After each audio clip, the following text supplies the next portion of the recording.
കഴിഞ്ഞ ദിവസത്തെ കേന്ദ്ര ബഡ്ജറ്റിൽ കേരളത്തെ ശക്തമായി അവഗണിച്ചു എന്നൊരു വികാരം കേരളത്തിൽ രൂപപ്പെട്ടിരുന്നു.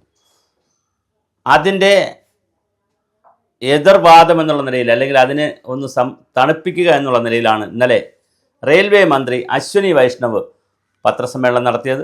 സാധാരണയായി സാമ്പത്തിക സർവേ റിപ്പോർട്ട് വരും ആദ്യം, അത് കഴിഞ്ഞാൽ ബഡ്ജറ്റ് വരും, പിന്നെയാണ് റെയിൽവേ ബഡ്ജറ്റ് വരുന്നത്. അപ്പോൾ ഇതാണ് ഇതിൻ്റെ ഒരു ഘടന. അപ്പോൾ റെയിൽവേ ബഡ്ജറ്റ് വന്നപ്പോൾ ആദ്യം തന്നെ, തുടക്കം തന്നെ അശ്വിനി വൈഷ്ണവ് കേരളത്തെ നമസ്കാരം, കേരളത്തിന് വണക്കം എന്നൊക്കെ പറഞ്ഞാണ് തുടങ്ങിയത്. എന്നിട്ട് കേരളത്തിന് കുറച്ച് അധികം പദ്ധതികൾ കൊടുക്കുന്ന, അല്ലെങ്കിൽ കുറച്ചധികം തുക കേരളത്തിന് കൊടുക്കുന്ന ഒരു ബഡ്ജറ്റാണ് അവതരിപ്പിച്ചത്. ഒരുപക്ഷെ എയിംസിൻ്റെയോ അല്ലെങ്കിൽ അതിവേഗ മെട്രോ മാനായിട്ടുള്ള ശ്രീധരൻ അവരുടെ റാപ്പിഡായിട്ടുള്ള സ്പീഡായിട്ടുള്ള ട്രെയിൻ അവതരിപ്പിക്കുന്നതിന് പകരമോ, അല്ലെങ്കിൽ അത് പിന്നെ അവതരിപ്പിക്കുമോ എന്നറിയില്ല, പകരമോ എന്തായാലും 3795 കോടി രൂപ കേരളത്തിന് അധികമായി അനുവദിച്ചിട്ടുണ്ട്. അതുപോലെ തന്നെ ശബരി പദ്ധതിക്ക് വേണ്ടി 3810 കോടി രൂപയുടെ ശബരി പ്രോജക്റ്റ് അതിവേഗത്തിൽ കൊണ്ടുപോകാനുള്ള ഒരു പദ്ധതിയും ഇന്നലെ ആസൂത്രണം ചെയ്തു, ഇന്നലെ പറഞ്ഞിട്ടുണ്ട്. അപ്പോൾ ചുരുക്കത്തിൽ വളരെ വലിയ തോതിലാണ് റെയിൽവേ കേരളത്തെ കാണുന്നത് എന്നുള്ളതാണ്. DPRലേക്ക് കടക്കുന്ന മംഗലാപുരം ഷൊർണൂർ ഒരു 3-4 പാത 306 കിലോമീറ്ററോളം, മംഗലാപുരത്ത് നിന്ന് ഏകദേശം ഷൊർണൂർ വരെ വരുന്ന, പാലക്കാട് ഷൊർണൂർ വരെ വരുന്ന ഒരു പാത, ഷൊർണൂർ നിന്ന് എറണാകുളത്തേക്കുള്ള മൂന്നാമത്തെ പാത 106 കിലോമീറ്റർ വരുന്ന മൂന്നാമത്തെ പാത, കായംകുളം തിരുവനന്തപുരം മൂന്നാമത്തെ പാത 105 കിലോമീറ്റർ, തിരുവനന്തപുരം നാഗർകോവിൽ മൂന്നാമത്തെ പാത 71 കിലോമീറ്റർ, തുറവൂർ അമ്പലപ്പുഴ പാത ഇരട്ടിപ്പിക്കൽ, ഇങ്ങനെ അതുപോലെ അപ്പോൾ എല്ലാം കൂടി ശബരിപാതയുടെ നീളം എന്ന് പറയുന്നത് 111.48 112 കിലോമീറ്ററോളം വരുന്ന ശബരിപാത 286 കോടി രൂപ ഇതുവരെ ചിലവ് കിട്ടിയിട്ടുണ്ട്. 1841 കോടി രൂപയുടെ പദ്ധതികളിൽ പുരോഗമിക്കുന്ന പദ്ധതികൾ കേരളം ചെലവ് വച്ചിട്ടുണ്ട്. അപ്പോൾ വളരെ വലിയ തോതിലാണ് റെയിൽവേ ബഡ്ജറ്റ് നമുക്ക് വേണ്ടി. ശബരിപാത വരുന്നുണ്ട്. തിരുവനന്തപുരം കേരളത്തിലെ റെയിൽവേ ഭൂപടത്തിൽ വലിയ ഒരു പദ്ധതി എന്നുള്ള നിലയിലാണ് അങ്കമാലി തുടങ്ങി ശബരി വരെ പോകുന്ന ഒരു പദ്ധതി. അത് എത്രയോ കാലമായി, 10-30 വർഷമായി നമ്മൾ പറഞ്ഞുകൊണ്ടിരിക്കുന്ന പദ്ധതിയാണ്. പക്ഷേ അത് മുന്നോട്ട് പോകാനുള്ള സാധ്യതയാണ് ഇന്നലെ കാണുന്നത്.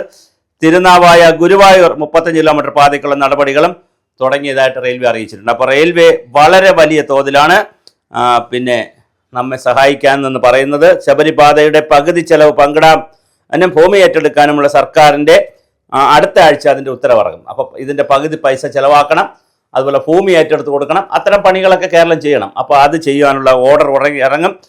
ഭൂമി ഏറ്റെടുക്കൽ വിജ്ഞാനം ഇറക്കാൻ എറണാകുളം, കോട്ടയം ജില്ലാ കളക്ടർമാരുടെ യോഗം അടിയന്തരമായിട്ട്, കാരണം എറണാകുളം ജില്ലയിലും കോട്ടയം ജില്ലകളിലുമാണ് ഇത് കടന്നു പോകുന്നത്. അതുപോലെ തന്നെ പുതുക്കി അലൈൻമെൻറ്റ് കളക്ടർമാർ അന്തിമമാക്കേണ്ടതുണ്ട്. അപ്പോൾ അതിനുള്ള വളരെ വലിയ ശ്രമമാണ് നടന്നിരിക്കുന്നത്. കളക്ടർമാർ വിജ്ഞാനം ഇറക്കിയാൽ ഭൂമി ഏറ്റെടുക്കലിന് പണം അനുവദിക്കാനും, സ്പെഷ്യൽ തഹസിൽദാരെ ഭൂമി ഏറ്റെടുക്കലിന് ചുമതലപ്പെടുത്താനും, ഭൂമി ഏറ്റെടുക്കലിന് യൂണിറ്റുകൾ സ്ഥാപിക്കാനുമൊക്കെയുള്ള പ്രവർത്തനങ്ങൾ റവന്യൂ വകുപ്പ് തുടങ്ങിയിട്ടുണ്ട്. അതുപോലെ തന്നെ 4 ഇരട്ടി പൈസ കൊടുത്തുകൊണ്ട് ആണ് ഇപ്പോൾ സാധാരണ റെയിൽവേക്ക് സ്ഥലം കിട്ടാനോ റോഡിന് NH സ്ഥലം കിട്ടാനോ ഒരു പ്രയാസമില്ല. 2 ഇരട്ടിയും 4 ഇരട്ടിയും. നേരത്തെ ആണെങ്കിൽ മാർക്കറ്റ് വാല്യൂ മാത്രമേ കൊടുക്കുള്ളായിരുന്നു. അപ്പോൾ അങ്ങനെ കൊടുക്കുമ്പോൾ കുഴപ്പമെന്ന് പറഞ്ഞാൽ 10 ലക്ഷം രൂപ കിട്ടുകയാണെങ്കിൽ മാർക്കറ്റ് വാല്യൂ ഒരു 5 ലക്ഷം രൂപയായിരിക്കും സെൻറ്റിന്. അതേ കൊടുത്തു. ഇപ്പോൾ അതല്ല, മാർക്കറ്റ് വാല്യൂവിൻ്റെ 4 ഇരട്ടി അല്ലെങ്കിൽ 2 ഇരട്ടി 3 ഇരട്ടി, അങ്ങനെ വളരെയധികം വ്യത്യസ്തമായിട്ടുള്ള പാക്കേജുകളാണ് വരുന്നത്. അതുകൊണ്ട് തന്നെ ജനങ്ങളെ സംബന്ധിച്ചിടത്തോളം അവർക്ക് മാർക്കറ്റ് വാല്യൂ 5 ലക്ഷം ആണെങ്കിൽ 20 ലക്ഷം രൂപ കിട്ടും, അല്ലെങ്കിൽ 15 ലക്ഷം രൂപ കിട്ടും, അല്ലെങ്കിൽ 10 ലക്ഷം രൂപ മിനിമം കിട്ടും. അതുകൊണ്ട് അവർ ദെയർ ഹാപ്പി. അപ്പോൾ അതുകൊണ്ട് തന്നെ ജനങ്ങളും സന്തുഷ്ടരാണ്. സ്ഥലം കൊടുക്കുന്നതിലും ജനങ്ങൾക്ക് ബുദ്ധിമുട്ടില്ല. ആ നിലയിൽ വലിയ ഒരു ബഡ്ജറ്റാണ് റെയിൽവേ അവതരിപ്പിച്ചിരിക്കുന്നത്. അപ്പോഴുമുള്ളൊരു പ്രശ്നമെന്ന് വെച്ചാൽ, ഇന്ത്യൻ റെയിൽവേയിൽ ആണെങ്കിൽ അമൃത് ഭാരത്, വന്ദേ ഭാരത്, വളരെ വലിയ തോതിലാണ് വന്ദേ ഭാരത് ട്രെയിനുകൾ വരുന്നത്. ഇപ്പോൾ കേരളത്തിൽ തന്നെ 2 എണ്ണം വന്നിട്ടുണ്ട്, ഇനിയും വരുന്നു എന്ന് കേൾക്കുന്നു.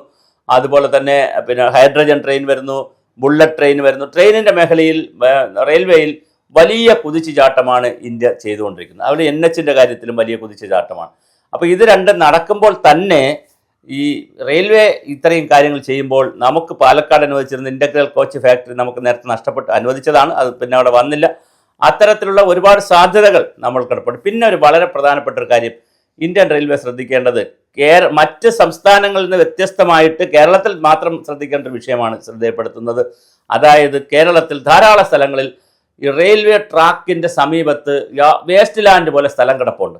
അത് ചിലപ്പോൾ ഒരു ബഫർ സോൺ ആയിരിക്കും, ട്രെയിനുകൾ പോകണമെങ്കിൽ ബഫർ സോൺ ആയിരിക്കാം.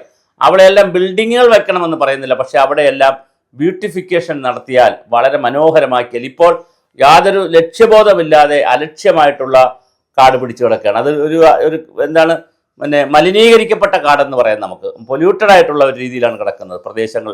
മിക്കവാറും സ്റ്റേഷനുകൾക്ക് സമീപമുള്ള അടുത്തെങ്കിലും ഏറ്റവും വളരെ ഒരുപാട് സ്റ്റേഷനുകൾക്ക് അടുത്ത് പ്രധാനപ്പെട്ട നഗര സ്റ്റേഷനുകളല്ല, അത് കഴിഞ്ഞുള്ള കുഞ്ഞു കുഞ്ഞു സ്റ്റേഷനുകൾ. ഇപ്പോൾ കണ്ണൂരിലെടുത്താൽ കണ്ണപുരം സ്റ്റേഷൻ്റെ രണ്ടാമത്തെ ട്രാക്കിൻ്റെ സൈഡിലൊക്കെ ധാരാളം സ്ഥലം വെറുതെ കിടക്കുകയാണ്. അപ്പോൾ അത്തരത്തിലുള്ള എന്നാൽ അത് പ്രയോജനപ്പെടുത്താവുന്നതാണ്. അപ്പോൾ അങ്ങനെ ഒത്തിരി സ്റ്റേഷനുകൾ കേരളത്തിലെ വടകര എടുത്താലും ഏത് സ്റ്റേഷൻ എടുത്താലും ഇതുപോലുള്ള സ്ഥലങ്ങളുണ്ട്. അപ്പോൾ റെയിൽവേ അത്തരത്തിലുള്ള വികസന കാര്യങ്ങൾ കൂടി കേരളത്തിനേക്കൊരു പാക്കേജ്, കേരളയിൽ അവിടെയൊക്കെയാണ് ശ്രദ്ധിക്കേണ്ടത്. തീർച്ചയായിട്ടും പാക്കേജ് കൊണ്ടുവരുമെന്ന് നമുക്ക് വിശ്വസിക്കാം. എന്തായാലും പുതുക്കിയ എസ്റ്റിമേറ്റ് പ്രകാരം 3810 കോടി രൂപയുടെ പദ്ധതി തുകയുടെ 50% 1905 കോടി രൂപ സംസ്ഥാനം വഹിക്കണം. ഈ വിഹിതം ഉപയോഗിച്ച് ഭൂമി ഏറ്റെടുത്ത് നൽകണം. അപ്പോൾ മൊത്തം 3810 കോടി രൂപയുടെ പകുതി പൈസ 50% പൈസ ഉപയോഗിച്ച് ഭൂമി ഏറ്റെടുത്ത് നൽകിക്കഴിഞ്ഞാൽ തീർച്ചയായിട്ടും ബാക്കി ഇൻഫ്രാസ്ട്രക്ചർ പ്രവർത്തനങ്ങളെല്ലാം ഡൽഹിയിൽ നിന്നാണ് നടക്കുന്നത്. അപ്പോൾ തീർച്ചയായിട്ടും കേരളത്തിൻ്റെ റെയിൽവേ ഭൂപടത്തിലും ഇന്ത്യയുടെ റെയിൽവേ ഭൂപടത്തിലും കേരളത്തിന് വലിയൊരു സ്ഥാനമുണ്ടാകുന്നു എന്നുള്ളത് ചെറിയ കാര്യമല്ല. വളരെ വലിയ തോതിലാണ് നമ്മുടെ റെയിൽവേ വികസനം കേരളത്തിൽ വന്നുകൊണ്ടിരിക്കുന്നത്. അപ്പോൾ എന്തായാലും രണ്ട് സംവിധാനങ്ങളും, അതായത് കേന്ദ്ര ഗവൺമെൻറ് സംസ്ഥാന ഗവൺമെൻറ് ഫെഡറൽ വ്യവസ്ഥയിൽ കൈകോർത്തുകൊണ്ട് തന്നെ റെയിൽവേക്ക് വലിയ മുന്നേറ്റം ഉണ്ടാക്കുകയാണ്. അപ്പോൾ എന്തായാലും ഈ വർഷം 3795 കോടി രൂപയുടെ പദ്ധതികളാണ് കേരളത്തിന് അനുവദിച്ചിരിക്കുന്നത്. അത് വളരെ വളരെ കൃത്യമായി മുൻകാലങ്ങൾ പ്രഖ്യാപിച്ച 105 റെയിൽവേ മേൽപ്പാലങ്ങൾ പൂർത്തിയാക്കാൻ പിന്തുണത്തോടെ മുഖ്യമന്ത്രിക്ക് കത്തയച്ചെന്നും അദ്ദേഹം പറഞ്ഞു. അപ്പോൾ 105ഓളം മേൽപ്പാലങ്ങൾ കേരളത്തിൽ വരുന്നു. അപ്പോൾ അതൊക്കെ വളരെ വലിയ മാറ്റമാണ് റെയിൽവേക്ക് ഉണ്ടാക്കുന്നത്. ഇപ്പോൾ തന്നെ ടൈമിങ്ങിന് വലിയ പ്രശ്നമില്ലാതാണ്. 2 മിനിറ്റ് 3 മിനിറ്റ് 5 മിനിറ്റിനകത്ത് 10 മിനിറ്റ് മാക്സിമം 10 മിനിറ്റിനകത്തൊക്കെയാണ് ഡിലേ വരുന്നത്. അപ്പോൾ അത് വളരെ പഞ്ച്വലായിട്ട് ഓടുന്നതിനുള്ള ഒരു സംവിധാനം റെയിൽവേ വരും. എന്തായാലും ഇന്ത്യൻ റെയിൽവേ വലിയ തോതിൽ കുതിക്കുകയാണ്. അതോടൊപ്പം കുതിക്കുവാൻ കേരളത്തിനും അനുഗുണമായ പ്രവർത്തനങ്ങൾ ഉണ്ടാകുമെന്ന് പ്രതീക്ഷിക്കാം. ഇപ്പോൾ എയിംസിലെ ഉടക്ക് അല്ലെങ്കിൽ അതിവേഗ ട്രെയിനിലെ ഉടക്ക്, അതിവേഗ ട്രെയിൻ വരില്ല എന്ന് പറഞ്ഞ് നിൽക്കുന്നു, അതവിടെ നിൽക്കട്ടെ. പക്ഷേ എയിംസിൽ വലിയൊരു ഉടക്ക് കേന്ദ്ര ഗവൺമെൻറ് സംസ്ഥാന ഗവൺമെൻറ് തമ്മിൽ നടന്നിട്ടുണ്ട്. ആ ഉടക്കിൻ്റെ ക്ഷീണം ഈ ശബരിപാത കൊണ്ട് തീരുമോ എന്നുള്ളതാണ് രാഷ്ട്രീയ കേരളം ഉറ്റുനോക്കുന്ന കൗതുകം.